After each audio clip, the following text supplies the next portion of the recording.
কৃষ্ণ কৃষ্ণ শুধু শ্রী কৃষ্ণ। কুরুক্ষেত্রের যুদ্ধে আসতে পঞ্চপাণ্ডবের পক্ষে কৃষ্ণ, জোরে বলুন হ্যাঁ না না, জোরে বলবেন। 100 ভাইয়ের পক্ষে কে? কেউ না, কৃষ্ণ পঞ্চপাণ্ডব। তার মানে কি? দিনের মাথায় 100টার মধ্যে 5টা জিনিস ভালো ভাবলেও আপনার জীবনে কৃষ্ণ থাকবে। ভালো ভাবতে শিখুন, জীবনে খারাপ নয়। তাকাবেন, ভীষ্ম সরসজ্জায় কতদিন ছিল? 58 ডেজ, 58 দিন। তাকাবেন, ভীষ্ম কতদিন ছিল সরসজ্জায়? 58 দিন। মারা গিয়েছিল কোন দিন? অক্ষয় তৃতীয়ার দিন, সর্বিদ্ধ হয়ে। তাকাবেন, একবারে তত্ত্বগুলো শুনে নেবেন। যারা বলছেন শুনেছেন, তাকান। কি বললাম? কি সরসজ্জায় ছিলেন কৃষ্ণ? আস্তে এদিকে তাকান, আমার দিকে তাকান, কীর্তনে পরে ওনার দিকে তাকিয়ে নেবেন। তাকান, কি বললাম? কৃষ্ণ যখন এক এক করে সব ভাইগুলো মরে যাচ্ছে 100 ভাইয়ের, ভীষ্মের কাছে গিয়ে দুর্যোধন বলল, দাদু কি তোমার লজ্জা করে না? বলে কেন? আমার ভাইগুলো সব মরে মরে যাচ্ছে আর তুমি আমার খাচ্ছ, আমার পড়ছ, তোমার লজ্জা করে না? বাঁচানোর চেষ্টা করছো না? মায়েরা, কেউ যদি খাবার খোঁটা দেয় তবে দেখবেন গায়ে বেশি, জোরে বলুন, জোরে বলুন, জোরে বলুন, খাবার খোঁটা দিলে গায়ে বেশি লাগে। ভীষ্ম বলল, দাদু ভাই তুই আমাকে খাবার খোঁটা দিলি, তবে এক কাজ কর, আজকে রাত্রি 12টার সময় দুর্যোধন তোর স্ত্রী ভানুমতিকে আমার কাছে নিয়ে আয়। কি করব? ভানুমতিকে নিয়ে আয়, মাথায় কাপড়টা নিয়ে আমাকে প্রণাম করবে, আমি আশীর্বাদ করে দেবো, তোমাদের তোদের কোনো ভাই আর মরবে না। ভানুমতির কাছে গেল কে? দুর্যোধন। শুনছো? এই যে ও ভানুমতি। বলে কি? যাও। কোথায়? দাদুর কাছে। কটার সময়? 12টার সময়। বলে কেন? প্রণাম করে দাও, আশীর্বাদ করে দেবে, আমাদের 100 ভাই বেঁচে যাবে, একবারে মরবে না কেউ। মায়েরা, ভানুমতি বলল, আজকে যাব না, কালকে যাব। কাল কাল করে রাবণ স্বর্গের সিঁড়ি বাঁধতে পারে নাই। কাল কাল করে জীবনের কাল হয়ে যায়। অনেকে বলে কৃষ্ণ ভজন করবে না। এখন থেকে কি বয়স হবে তখন, এখন খাই পড়ি ঘুরি, এখন তো ওইটাই সময়। তাকাবে না। এরকম কিছু মানুষ আছে যাদের জন্য আমাদের সমাজ নষ্ট হচ্ছে, কিচ্ছু বোঝে না। একটা রাত্রি পেরোলে একটা করে জিন কমে যাচ্ছে, আমি আগেই বললাম, এরা কিচ্ছু বোঝে না। তাকাবেন, ভানুমতি গেল না, রাত্রি 12টার সময় কৃষ্ণ দ্রৌপদীর কাছে গেল। দ্রৌপদী, প্রভু, ও দ্রৌপদী, প্রভু এসো। বলে কোথায় যাবে? কার কাছে? ভীষ্মের কাছে। কেন? প্রণাম করে দাও, তোমার পঞ্চপাণ্ডব আর মরবে না, বেঁচে থাকবে। ও মায়েরা তাকান, দ্রৌপদী কৃষ্ণের পেছন পেছন আসছে, দাদু ভীষ্ম ভেতরে শুয়ে আছে। কৃষ্ণ বলল, দ্রৌপদী দাদু ভীষ্মের কাছে যাও, প্রণাম করে দাও, তোমাকে আশীর্বাদ করবে, তোমার স্মৃতির সিঁদুর দীর্ঘায়ু থাকবে, একবার যাও। দ্রৌপদী যাচ্ছে ভেতরে, জুতো জোড়া খুলে রেখে যাচ্ছে। আহা, জুতো জোড়া পরেই চলে যাচ্ছে। কৃষ্ণ বলল, দ্রৌপদী বড়দের কাছে যেতে গেলে জুতো খুলে যেতে হয়। আসলে কৃষ্ণের চালাকি, দ্রৌপদী যে না জুতো জোড়া খুলে রেখেছে, অমনি কৃষ্ণ জুতো জোড়া বুকে নিয়ে বারবার কাঁদছে। দ্রৌপদী, আমার চরণ ধরে সবাই তো কাঁদে, আমি তো ভক্তের চরণ পাই না। তোমার চরণ যুগল ধরে আমি বারবার কাঁদছি, তোমার জুতো জোড়া ধরে। দ্রৌপদী পেছন ফিরে বলল, প্রভু তুমি আমার জুতো জোরে কাঁদছো? বলে হ্যাঁ, যাকেই চরণের ধুলা চাই কেউ তো দেয় না নরকগামী হবার ভয়ে, তুমি দিতে? হ্যাঁ প্রভু। তুমি আমায় চাইলে না কেন? বলে কেন? আমি তোমায় দিতাম। বলে কেন দিতে? তোমার নরকের ভয় হতো না? কেন হবে? এ দেহ যদি তোমার হয়, এ চরণ কি আমার? এ দেহ যদি তোমার হয়, এ চরণ তোমার, তোমার জিনিস তোমাকে দেব, তার জন্য দুঃখের কি আছে? বাহ! যেই না দ্রৌপদী মাথায় কাপড় নিয়ে দাদু ভীষ্মের কাছে বসে গেছে, দাদু ভীষ্ম আশীর্বাদ দিয়ে দিয়েছে, দীর্ঘায়ু হোক তোমার স্মৃতির সিঁদুর। যেই না দ্রৌপদী মাথার কাপড়টা খুলেছে, অমনি দাদু ভীষ্ম বলে উঠল, কি দ্রৌপদী তুমি? আমি। এই তো ভানুমতি আসার কথা ছিল। তুমি কি করে জানলে? বলছে দাদু, এই জগতে গোপনে যত ঘটনা ঘটুক না কেন, কেউ জানুক আর না জানুক, একজন জানে, তিনি ভগবান কৃষ্ণ। ভীষ্ম বলল কৃষ্ণ কই? কৃষ্ণ দরজার বাইরে। দ্রৌপদীকে বলল ভীষ্ম কৃষ্ণ এলো না কেন? দ্রৌপদী বলল দাদু, এই জগতে কৃষ্ণ সবার দরজায় দাঁড়িয়ে আছে, যে তাকে ডাকে তার বাড়ি যায়, যে তাকে ডাকে না তার বাড়ি থেকে ফেরত চলে যায়। মায়েরা, কৃষ্ণ সবার দরজায় দাঁড়িয়ে আছে, যে ডাকবে তার বাড়িতে যাবে, যে ডাকবে না তার বাড়িতে যাবে না। তাকাবেন, দাদু ভীষ্ম বলল কৃষ্ণ কৃষ্ণ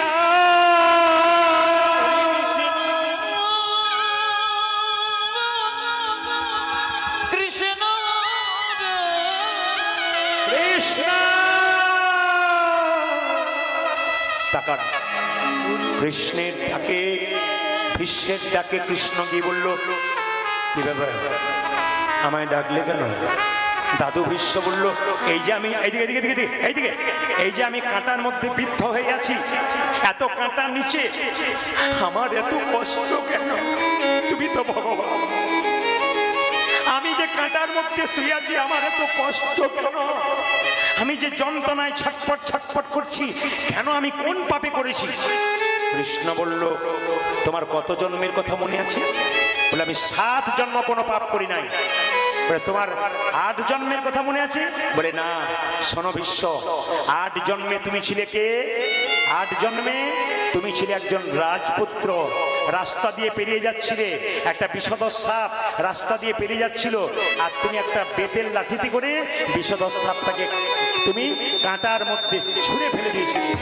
কাঁটার মধ্যে ছটফট করেছিল বিষধর সাপ, কেউ বাঁচাতে পারে নাই মা। তখন বিষধর সাপটাকে দেখে দিয়ে বলেছিল, হে জগন্নাথ, জগতের না, হে জগন্নাথ।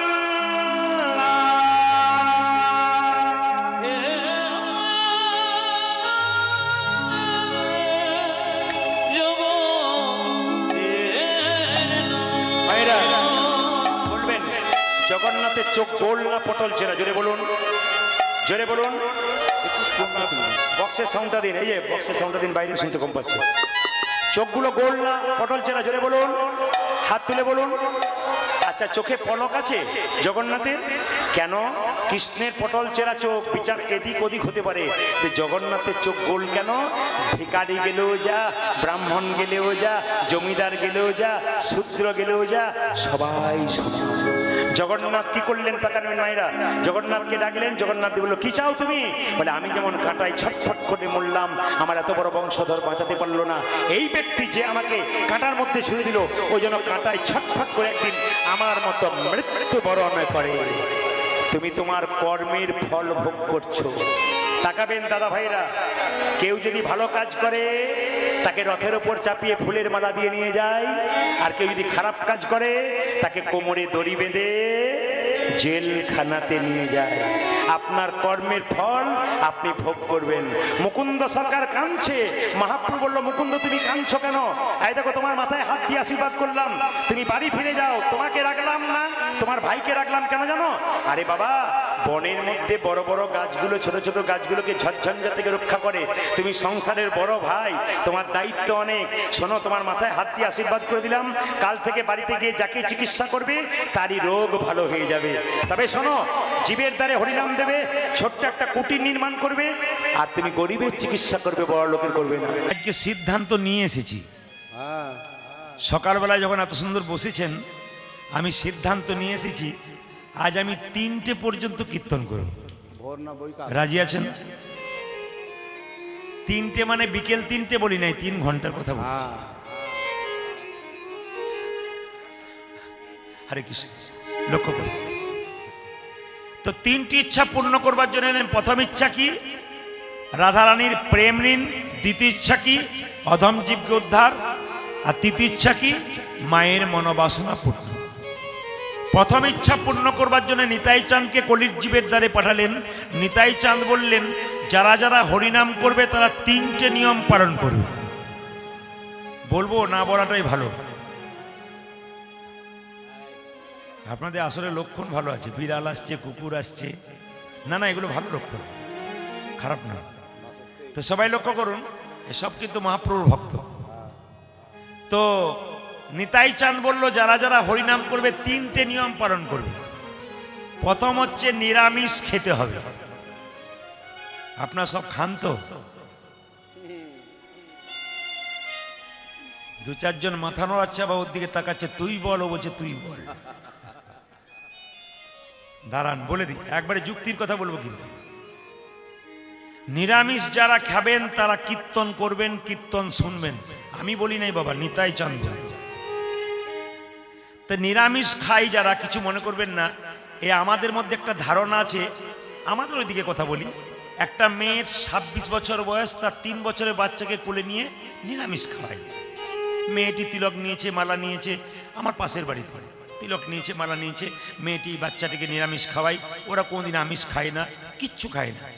তো পাশের বাড়ি একটা মেয়ে বলছে, দেবদি বাচ্চাটা দুর্বল হয়ে যাবে, তখন বুঝবি মজা। মেয়েটির কেমন উত্তর দেখুন, বলছে বাচ্চাটা আমার না তোমার? বাচ্চা তো আমার। তোমারও তো ব্যথা হচ্ছে কি জন্য আমার বাচ্চার জন্য, আমি কি খাওয়াবো না খাওয়াবো, মানে আমরাও খাই, তুইও আমার দলে আয়, এইটা আমাদের ব্যাপার। অন্য ধর্মের মানুষ দেখবেন যদি ধর্ম করে তো পেছনে ওরা দেখবেন 10 জন সাহায্য করে, আমি না পারি তোরা কর। আর আমাদের ধর্মে একজন ধর্ম করলে তার পেছনে 50 জন লেগে যায় যাতে তুই ধর্ম না করতে পারিস। একবারে সঠিক প্রমাণ দেখে নেবেন আপনি। আপনি ধর্ম করবেন তার জন্য আমার কত কষ্ট, আপনি ধর্ম করছেন, আমি মাছ মাংস ডিম খেয়ে বেড়াচ্ছি, আপনি নিরামিষ খাচ্ছেন, আপনাকে দেখে আমার বড় কষ্ট হচ্ছে। এটা আমাদের সবচাইতে লজ্জা, এইটাই যেটা অন্য ধর্মে নাই। যে যেখানে বসে আছেন মন দিয়ে শুনবেন। আবার দেখবেন যদি তিলক মালা করে, ওই মেয়েটি তিলক মালা করে যায়, আমাদের রাস্তা দিয়ে পেরিয়ে যায়, আমার খুব ভাল লাগে যেতে আমি কীর্তন করি। আস্তে আস্তে আস্তে শুনবেন, আমার খুব ভাল লাগে যেহেতু কীর্তন করি। মেয়েটি তিলক নিয়েছে, আসলে ওদের বংশজাত ব্যাপার। আসতে ওই মেয়েটি যে বংশ থেকে এসছে, ওর বাবা মা সব ওই নিরামিষ ভোজি আর কি। তো আমার পাশের বাড়িতে 5 জন মেয়ে চাপা কলে বাসন ধুতে ধুতে বলছে, দিদি হারানের বইয়ের কি ঢং দিদি, মালা তিলক করেছে, ভগবান বোধহয় আগে পেয়ে যাবে ও। না না, এই যে ব্যাপারগুলো আছে আপনাদের কাছে নিবেদন রইল, যদি আপনি কৃষ্ণ ভক্ত হয়ে যান, আপনার পেছনে 5 জন লেগে যায়, আপনি ভাববেন হাতি চলে বাজার, কুত্তা ভুকে হাজার। হাতি রাস্তা দিয়ে যায়, কুকুর ঘেউ ঘেউ করে, হাতিকে কুকুরের দিকে তাকায়। কৃষ্ণ ভক্ত তো হাতির মতো, নিন্দুকগুলো তো কুকুরের মতো, ওদের দিকে তাকালে হাতি কখনো ছোট হয়ে যায় না, হাতি বড়ই থেকে যায়। তাই কৃষ্ণ ভক্ত হবেন আপনি, আপনাদের কাছে নিবেদন রইল। পেছনে কি বলছে ওটা দেখে লাভ, আস্তে আস্তে আস্তে, পেছনে কি বলছে দেখে লাভ নেই। আসলে কিছু মনে করবেন না মায়েরা, নিন্দুক যারা, আস্তে, নিন্দুক যারা, নিন্দার রক্ত যাদের শরীরে বইছে, আপনি মুখ বন্ধ করতে পারবেন না, ও আপনার নিন্দা করবে। একবারে পাক্কা কথা। নিম পাতাকে যতই মিষ্টি রসে ভেজান, ওর কিন্তু তেতো জীবনে যাবে না। আমাদের পাশের বাড়িতে একটা বড় ভোজ হয়ে গেলে, একজন বয়স্ক কাকা আছে, খুব নিন্দুক, যার বাড়িতে খাই কিছু না কিছু বলবে। তো আমরা ভোজ টোজ খেয়ে বসে আছি সব, তো উনি আসছেন ভোজ খেয়ে, জিজ্ঞেস করলাম কাকা কেমন খেলে, তখন কাকা বলছে খেলাম, মানে কিছু বলবে আর কি, সবাই ভালো বলে গেছে, ও বলছে খেলাম, খেলে মানে কেমন খেলে, বলে পোলাওটা তো ভালো হয়েছিল, বাদামগুলো সব পোড়া পোড়া হয়ে গেছে, বেটা সব ভালো পেয়েছে, বাদামগুলো পোড়া পোড়া হয়েছে, মানে কিছু একটা বের করতে হবে আর কি। তা নিন্দুকের দিকে তাকালে হবে না বাবা, কৃষ্ণ ভক্ত হবেন। নিন্দুক হাজার কথা বলবে, ওদের দিকে তাকাবেন না, আপনি হা গোবিন্দ বলে ডাকুন, তিনি আপনার পাশে যদি থাকেন, সম্বন্ধবোধ তৈরি করুন ভগবানের সঙ্গে। আমার কথা হচ্ছে সম্বন্ধবোধ তৈরি করুন। একটা ছেলে আপনার দরজায় গেছে, জল তৃষ্ণা পেয়েছে, শুনছো গো কে বাড়িতে আছো, একটু জল দাও তো। আর যদি বলে ও কাকিমা, বাচ্চা ছেলে তো, ও কাকিমা এক গ্লাস জল দাও তো, বলুন তো কোনটাতে প্রেম বেশি জাগবে? আমাকে কাকিমা বলে ডেকেছে, আয় বাবা আয় জল খা। তার মানে কি, সম্বন্ধ বোধ যদি তৈরি হয়, তাহলে দেখবেন প্রেমটা খুব তাড়াতাড়ি হয়। ভগবানের সঙ্গে সম্বন্ধ করতে পারেন, সন্তান রূপে ভালোবাসতে পারেন। যদি কারো স্বামী নাই তাকে পতিরূপে ভালোবাসতে পারেন, যদি কোনো ভাই নেই তাকে ভাই রূপে ভালোবাসতে পারেন, যদি কারো বন্ধু নাই ভগবানকে সখা রূপে ভালোবাসতে পারেন। ভগবান বললেন যে যেমন ভাবে আমাকে ভালোবাসবে আমি তার কাছে সেরকম যাব। এই জন্য ভগবানের সঙ্গে সম্পর্ক তৈরি করুন, যেমন সম্পর্ক করবেন গোবিন্দ আপনার কাছে আসবে। তো নিতাই চাঁদ বলল নিরামিষ খেতে হবে, কিছু মনে করবেন না, এ শব্দ নয়, ডান দিকে শব্দ হচ্ছে, এখানে একটু বলে দিন। তো শুনে নিন, নিতাই চাঁদ বলল নিরামিষ খেতে হবে। এক, দুই কি মিথ্যা কথা বলা ছাড়তে হবে। আপনারা কে কে মিথ্যা কথা বলা ছাড়তে পারবেন? বলে দিনের মাথায় 100টার মধ্যে 99টা বলি, কোনদিন 100টা হয়ে যায়। ঈশ্বরচন্দ্র বিদ্যাসাগর একটা বই আছে বাবা, লেখা আছে বর্ণ পরিচয়, তার পেছনে লেখা আছে সদা সর্বদা সত্য কথা বলিবে। ছেলেকে পড়াচ্ছে বাবা, খোকা পর, বলে কি সবসময় সত্য কথা বলতে হয়, সবসময় সত্য কথা বলতে হয়। ছেলে সকাল 6টা থেকে 9টা 3 ঘন্টা ওই লাইনটাই মুখস্থ করেছে। রাস্তায় যখন খেলা করছে তখন একজন পাওনাদার বলছে, হ্যাঁ রে খোকা তোর বাবা বাড়িতে আছে? বলে একবার দেখে আসি। বাবা, বলে কি? পাওনাদার তোমাকে ডাকছে। বলছে বাবা বলছে বলে দে আমি বাড়িতে নাই। তখন ছেলে বলছে পাওনাদার বাবা বলল যে বাবা বাড়িতে নাই। ছেলের সঙ্গে বাবা ঝগড়া হয়ে গেল। শেষে বাবা বললো যে তুই যে সত্য কথাটা বলে দিলি।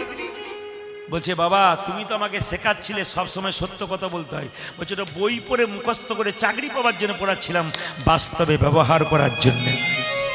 তাই মায়েরা, গুরু মিলে লাখে লাখে, শিষ্য মিলে এক। উপদেশ দিতে পারে তো সবাই, নিতে পারে কজন?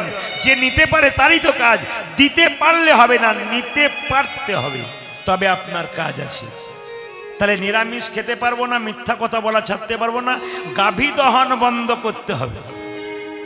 আপনাদের এখানে ঘোষ আছে, গাভী দহন বন্ধ করা বলা যাবে না, অসুবিধা আছে। মহাপ্রভু নয়, নিতাই চাঁদ বললো গাভী দহন, বাছুরগুলোকে বেঁধে গাভীর দুধ থেকে বিক্রি করে দেবে, তা বললে হবে না, বাছুরগুলো কষ্ট পাচ্ছে। তখনকার মানুষ বলল নিতাই চাঁদ মিথ্যা কথা বলা ছাড়তে পারবো না, নিরামিষ খেতে পারবো না, গাভী দহন বন্ধ করে দেবো না, কাল থেকে তোমার ঠ্যাং ভেঙে দেবো। নিতাই চাঁদ মহাপ্রভুর কাছে কি বললো, ভাই এরা কলির জীব, ক মানে কাম, লি মানে লিপ্ত, এরা কামে লিপ্ত, নামে লিপ্ত নয়, এদের হরিনাম দেবো কি করে? মহাপ্রভু বললো দাদা এত নিয়ম বললে হবে না, একবার যদি কেউ বলতে পারে, জীব যদি একবার বলতে শুরু করে, ওকে আর আমিষ নিরামিষ বলতে হবে না, ও আপনা আপনি শুরু করে দেবে, শুধু বলতে বলা হয়। মহাপ্রভু বললেন ওগো জীব, তোমাদের নিরামিষ খেতে হবে না, মিথ্যা কথা বলতে হবে না, গাভী দহন বন্ধ করতে হবে না, তোমরা এক কাজ করো, ধরো যুবতীর কোল, ধরো যুবতীর কোল, খাও মাগুরে মাছের ঝোল, খাও মাগুরে মাছের ঝোল, প্রেমানন্দে নিতাই গৌর হরি হরি, নিতাই গৌরে হরি হরি জীব। বুঝে বললেন না না বুঝে বললেন? আমি বললাম নিতাই গৌর হরি বল, ওটা মহাপ্রভু বলেছে, আপনারা বুঝে বললেন না বললেন? ধরো যুবতীর কোল, খাও মাগুর মাছের ঝোল, আর বলো প্রেমানন্দে হরি বল হরি বল। তা আপনারা যে হাতটা তুলে দিলেন, যুবতীর কোল কাকে বলে আর মাগুর মাছের ঝোল কাকে বলে? এ কথা আপনারা যেমন বুঝতে পারলেন না, একজন বৃদ্ধ ভক্ত জড়ো জড়ো হয়ে গেছে, চামড়াগুলো 80 বছর বয়স, একটা লাঠিকে হাতে নিয়ে মহাপ্রভুর কাছে বলছে, হ্যাঁ গো প্রভু তুমি যে যুবতীর কোল ধরতে বললে, আমার চামড়া জড়ো হয়ে গেছে, 80 বছর বয়স, আমি যুবতীর কোল ধরবো কি করে? তাহলে কি হরিনাম করতে পারবো না? তুমি যে বলছো মাগুর মাছের ঝোল খেতে, আমি মাগুর মাছের ঝোল খেতে পারবো না, তাহলে কি হরিবল বলতে পারবো না? তাহলে আমি কি করব? কেঁদে কেঁদে ছোট বয়স্ক ভক্তটি মহাপ্রভুর চরণে বলছে, প্রভু আমি কেমন করে ডাকব হরি, বলো না আমায়, বলো না আমায়,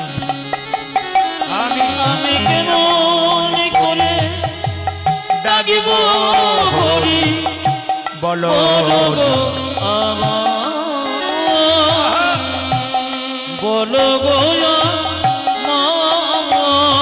আমি কেমন করি,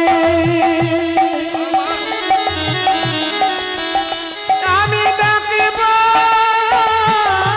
হরি, বলো না আমায়, বলো না আমি কেমন করে বাসবো ভালো, বলো না আমায়, কেমন করে বাসব ভালো বলো না আমি কেমন করে বাসব ভালো বলো না আমার আমি কেমন করে বাসব ভালো বলো না